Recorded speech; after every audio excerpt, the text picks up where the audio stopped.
안녕하세요. 이목사입니다. 오늘은 스룹바벨 성전 건축과 다니엘 선지자에 대해서 함께 은혜를 나누고자 합니다.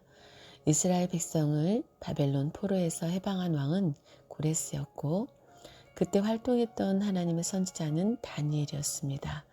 제1차 바벨론 포로 주전 605년에 끌려가서 다니엘서 1장 1절의 4절 말씀, 오랫동안 바벨론에서 활동하고 있었던 다니엘 선지자는 바벨론 멸망 후에도 메데바사 제국의 총리로서 전국을 다스렸고, 다니엘서 6장 1절에서 3절, 11장 1절, 고레스 시대에도 큰 영향력을 행사하였습니다.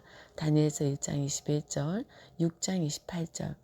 다니엘 선지자는 귀한 자들과 함께 예루살렘으로 돌아오지 않고 바벨론에 머물면서 이스라엘 백성과 예루살렘 성전 재건을 위해 기도하였고, 하나님께 말씀을 받아서 앞으로 일어날 열국의 흥망성쇠를 언약 백성 이스라엘에게 선포하였습니다. 첫 번째, 고레스 왕과 다니엘 선지자. 유대의 역사가 요세푸스의 유대 고대사 제11권에는 고레스 왕이 210년 전에 자신에 대해 예언한 이사야 선자의 글을 읽고서 이사야 44장 28절 자신의 사명을 알았다고 기록하고 있습니다. 고레스는 자신에 대한 이사야 선자의 예언을 접하고 이스라엘을 해방시켜야 한다는 것을 확신하게 되었을 것입니다. 이사야 44장 28절을 볼 때 고레스에 대하여는 이르기를 그는 나의 목자라 나의 모든 기쁨을 성취하리라 하며, 예루살렘에 대하여는 이르기를 중건되리라 하며, 성전에 대하여는 이르기를 내 기초가 세움이 되리라 하는 자니라 라고 예언하였고, 이사야 45장 13절에서 내가 의로 그를 일으킨지라 그의 모든 길을 곧게 하리니 그가 나의 성읍을 건축할 것이며 나의 사로잡힌 자들을 값이나 갚음 없이 놓으리라. 만군의 여호와의 말이니라 라고 말씀하고 있습니다. 그렇다면 누가 고레스에게 이사야의 예언을 알게 해주었을까요? 그 사람은 다니엘 선지자일 것입니다. 당시 다니엘 선지자는 고레스 시대에 큰 영향력을 행사하고 있었습니다. 다니엘 1장 21절에서 다니엘은 고레스 왕 원년까지 있으니라 라고 말씀하고 있습니다. 실제로 다니엘의 사역 기간은 주전 605년에서 536년으로 고레스 왕 3년까지 활동하였습니다. 다니엘서 1장 1절에서 6절, 21절, 6장 28절, 10장 1절. 그런데 여기 고레스 왕 원년까지 있으니라 라고 한 것은 고레스 왕 원년에 있었던 고레스의 귀한 조서 발표에 다니엘이 어떤 중대한 영향력을 행사했기 때문일 것입니다. 에스라 1장 1절에서 4절 말씀, 다니엘 6장 28절에서도 이 다니엘이 다리오 왕의 시대와 바사 사람 고레스 왕의 시대에 형통하였더라 라고 기록하고 있습니다. 여기 형통하였더라는 히브리어 첼라어로 전진하다, 번창하다 라는 뜻입니다. 이는 다니엘이 다리오 왕과 고레스 왕의 시대에 큰 영향력을 가지고 있었음을 분명하게 보여줍니다. 큰 두 번째 성전 건축과 다니엘의 기도. 작은 1번 기도 기간. 고레스 왕 3년 1월 1일부터 23일까지 다니엘은 고레스 왕 3년에 큰 전쟁에 관한 계시를 받았습니다. 주전 536년에 다니엘 10장 1절에서 바사왕 고레스 3년에 한 일이 벨드사살이라 이름한 다니엘에게 나타났는데 그 일이 참되니 곧 큰 전쟁에 관한 것이라. 다니엘이 그 일을 분명히 알았고 그 이상을 깨달으니라 라고 말씀하고 있습니다. 그때 다니엘은 세일일 동안 금식한 후 다니엘 10장 2절에서 3절 1월 24일에 히데겔이라 하는 큰 강가에 있었습니다. 4절에서 정월 24일에 내가 히데겔이라 하는 큰 강가에 있었는데 라고 말씀하고 있습니다. 그러므로 다니엘은 1월 3일부터 23일까지 22일 동안 금식 기도를 한 것입니다. 당시 유대인들의 관습을 볼 때에 1월 1일부터 2일까지 온전한 금식을 하였습니다. 그러므로 다니엘은 이틀 동안 온전한 금식을 하고 1월 3일부터는 세일의 금식을 한 것입니다. 작은 두 번째 기도의 모습. 다니엘 10장 2절에서 그때에 나 다니엘이 세일의 동안을 슬퍼하며 라고 말씀하고 있습니다. 여기 슬퍼하면은 통곡하다라는 뜻의 히브리어 아발의 히트파엘 죄기 강조형으로 다니엘은 마치 자기 가족이 죽은 것처럼 통곡하며 기도하였습니다. 요셉이 죽었다는 소식을 듣고 야곱이 슬퍼한 것을 말씀할 때 아발이 사용되었습니다. 창세기 37장 34절에서 자기 옷을 찢고 굵은 배로 허리를 묶고 오래도록 그 아들을 위하여 애통하니라고 하였는데 여기 애통하니가 히브리어 아발입니다. 또한 다니엘은 금식하면서 기도하였습니다. 다니엘 10장 3절에서 세일해가 차기까지 좋은 떡을 먹지 아니하며 고기와 포도주를 입에 넣지 아니하며 또 기름을 바르지 아니하니라 라고 말씀하고 있습니다. 여기 좋은은 히브리어 하마드로 음식과 관련해서는 맛있는 기름진이라는 뜻입니다. 그러므로 다니엘은 세일의 동안 아예 음식을 먹지 않은 것이 아니라 맛있고 기름진 음식을 먹지 않고 거친 빵과 같은 허기를 달래는 최소한의 음식만 먹었던 것입니다. 이때 다니엘은 약 86세로 세일을 금식하며 기도한 것은 굉장히 큰 결심이었을 것입니다. 작은 세 번째 기도의 내용은 다니엘은 바벨론에 남아있는 백성과 예루살렘으로 귀환한 백성으로 나누어진 조국의 안타까운 현실을 걸머쥐고 기도하였습니다. 다니엘은 유월절과 무교절 기간을 포함하여 기도하였는데 유월절과 무교절은 이스라엘 백성이 애굽에서 해방된 것을 기념하는 절기입니다. 출애굽기 12장 17절에서 너희는 무교절을 지키라. 이날에 내가 너희 군대를 애굽 땅에서 인도하여 내었음이니라. 그러므로 너희가 영원한 규례를 삼아 이날을 대대로 지킬지니라 라고 말씀하고 있습니다. 다니엘은 조국의 완전한 해방을 위하여 기도하는 것입니다.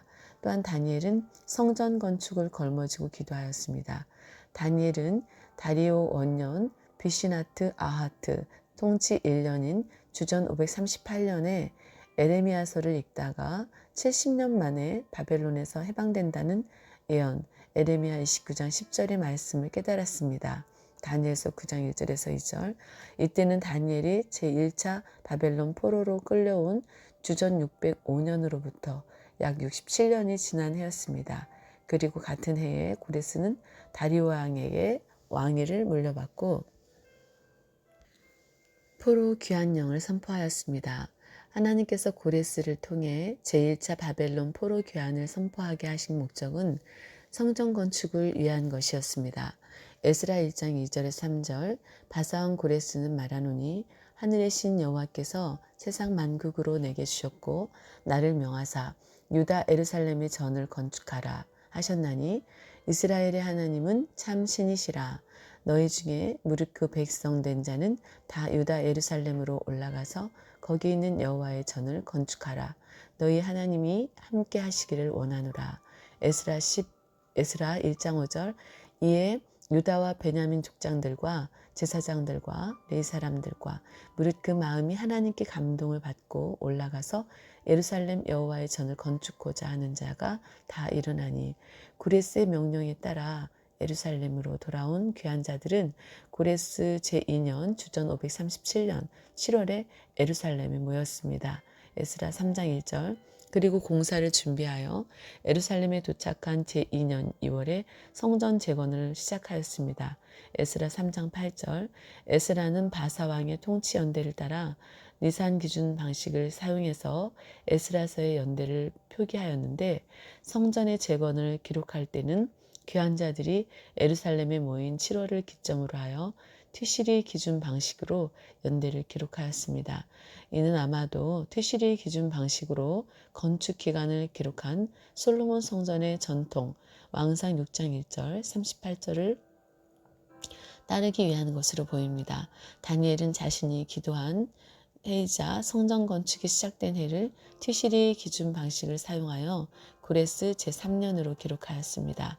다니엘서 10장 1절 그가 1월 3일부터 23일까지 세일해 동안 기도하였고 2월이 되어 마침내 스룹바벨 성전 건축이 시작되었습니다. 바벨론 포로 귀환 시기에 연대 계산 방식 니산은 1월을 말하고 티시리는 7월을 말합니다. 니산 기준 방식으로 바벨론 포로 귀환 시기의 연대 계산 방식은 주전 539년이 니산에서 티시리 그 다음에 또 니산 1월까지 니산 1월, 티시리 7월, 니산 1월 주전 538년은 니산에서 티시리 또 니산 주전 537년은 니산에서 티시리 니산 주전 536년 니산 티시리 니산 주전 535년 니산 티시리 니산 티시리 기준 방식은 주전 539년은 니산 티시리 니산 그리고 티시리 또 주전 538년은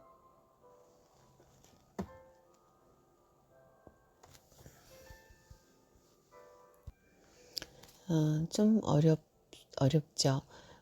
그런데 다니엘이 에레미야의 70년 말씀을 깨달을 때 그때는 제1차 바벨론 포로 후 66년 되었을 때 그리고 또 67년에서 고레스 칙령 주전 538년 통치 1년에 또 제1차 바벨론 포로 귀환은 68년과 69년 사이에 주전 537년 7월 고레스 통치 2년에 있었던 일입니다. 또 다니엘은 바벨론 포로 후 70년이 되어갈 무렵 주전 536년 1월에 하나님 앞에 기도하죠. 또 스룹바벨 성전 건축 시작은 주전 536년 2월에 예루살렘 하나님의 전에 이른 지 2년 에스라 3장 8절 이렇게 구약 시대의 이스라엘이나 바벨론, 메데 바사 제국은 태음력을 사용하였습니다. 일반적으로 고대 근동의 국가들은 니산월 1월 태양력은 3, 4월에 해당 기준으로 1년을 시작하였지만 이스라엘은 주로 농업이나 일상생활을 고려하여 티시리월 7월 태양력 9월에서 10월에 해당합니다. 을 기준으로 1년을 시작하였습니다. 따라서 같은 해의 사건에 대한 기록이라도 연도 계산 방식에 따라 1년의 차이가 발생하기도 합니다. 선지자들은 자신이 처한 상황이나 설명의 목적, 구속사적인 관점에 따라 그에 맞는 연대 계산 방식을 사용하였습니다. 다니엘 선지자는 주로 티시리 기준 방식으로 연대를 기록하였지만 에스라는 주로 니산 기준 방식으로 연대를 기록하였습니다. 그러나 에스라는 수룹바벨 성전 건축 시작을 설명할 때 예외적으로 솔로몬 성전 건축의 시의 방식을 따라 티시리 기준 방식으로 연대를 기록하였습니다. 큰 세 번째 하나님의 응답 다니엘이 노구를 이끌고 세일에 동안 간절히 기도드릴 때 하나님께서는 성전 건축이 시작되도록 하셨을 뿐만 아니라 구속사적으로 놀라운 계시를 주셨습니다. 첫째, 앞으로 세계 역사를 통해 나타날 구속사의 전개를 보여주셨습니다. 다니엘 10장 14절에서 이제 내가 말이래 내 백성의 당할 일을 내게 깨닫게 하러 왔노라. 대저 이 이상은 오래 후의 일이니라 라고 말씀하고 있습니다. 다니엘 10장에서 12장에 기록된 내용은 하나님께서 다니엘이 기도하던 시점으로부터 주전 536년 세상 종말까지의 방대한 구속사를 다니엘에게 보여주신 것으로 한때와 두때와 반때를 지나서 성도의 권세가 깨어지기까지의 일들입니다. 다니엘서 12장 6절에서 7절 하나님께서 다니엘에게 이러한 종말적 계시를 보여주신 것은 다니엘이 겸손하게 하나님께 엎드려 기도했기 때문입니다. 다니엘 10장 12절에서 다니엘아 두려워하지 말라. 내가 깨달으려 하여 내 하나님 앞에 스스로 겸비케 하기로 결심하던 첫날부터 내 말이 들으신 바 되었으므로 내가 내 말로 인하여 왔느니라 라고 말씀하고 있습니다. 둘째, 다니엘에게 큰 은총을 입혀주셨습니다. 하나님께서는 다니엘에게 70일의 계시를 보여주시기 전에 다니엘서 9장 24절에서 27절 다니엘을 크게 은총을 입은 자라고 불러주셨습니다. 다니엘서 9장 23절 또한 다니엘 10장을 볼 때에 두 번이나 다니엘은 은총을 크게 받은 사람이라고 불러주셨습니다. 다니엘 10장 11절 내게 이르되 은총을 크게 받은 사람 다니엘아 내가 내게 이르는 말을 깨닫고 일어서라. 내가 내게 보내심을 받았느니라. 그가 내게 이 말을 한 후에 내가 떨며 일어서매. 다니엘 10장 19절 가로되 은총을 크게 받은 사람이여 두려워하지 말라. 평안하라. 강건하라. 그가 이같이 내게 말하매 내가 곧 힘이 나서 가로되 내 주께서 나로 힘이 나게 하셨사오니 말씀하옵소서. 여기 은총을 크게 받은 은 히브리어 함무도트로 아끼다, 귀하게 여기다, 사랑하다라는 뜻을 가진 하마드의 형용사형인데 하나님께서 특별히 아끼시고 특별히 사랑하셨다는 뜻입니다. 이렇게 하나님께서 특별히 아끼시고 특별히 사랑하시는 자가 하나님의 종말적 계시를 받을 수 있는 것입니다. 세상의 좋은 것을 멀리하고 하나님을 가까이 할 때 하나님께서 좋은 것을 주십니다. 시편 84편 11절 비록 다니엘은 예루살렘으로 돌아간 이스라엘 백성과는 공간적으로 멀리 떨어져 있었지만 하나님께서 다니엘의 기도를 들으시고 예루살렘에 있는 귀한 자들이 성전 건축을 시작하도록 역사하신 것입니다. 이처럼 살아있는 기도는 시공간을 초월하여 반드시 응답을 받습니다. 오늘도 이 목사였습니다.